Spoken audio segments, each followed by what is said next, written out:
아이에게 상처 주지 않고 훈육하는 방법 3가지.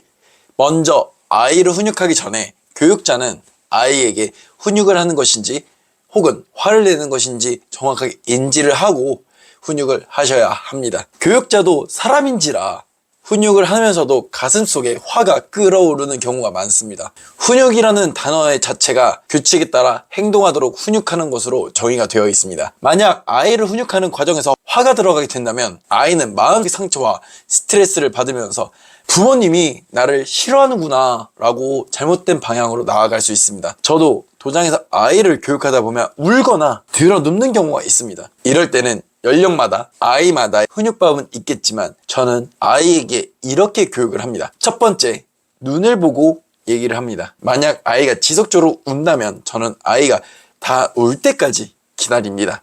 그럼 아이가 어느 정도 진정이 되면서 얘기를 들을 수 있게 되는데 이때 먼저 눈을 보라고 얘기를 하죠. 하지만 아이가 지속적으로 울음을 멈추지 않고 눈을 보려고도 하지 않는다면 다른 친구들이 없는 조용한 곳에서 얘기를 시도하는 것이 좋습니다. 두 번째, 인지시킬 수 있게 설명해 주는 겁니다. 아이는 사회 경험이 부족하기 때문에 지금 이 순간 이렇게 해도 된다, 안 된다는 판단이 확실하지 않습니다. 그렇기 때문에 아이에게 정확하게 지금 이 순간은 그러면 안 되는 거야 라고 설명을 해줍니다.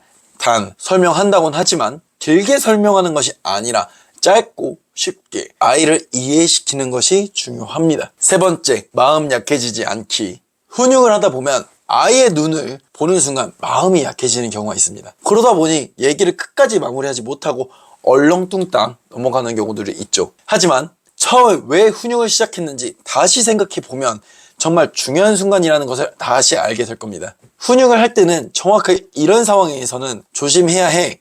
다음에는 이런 부분 조심할 수 있을까 물어본 뒤에 아이에게 대답을 들어주시길 바랍니다.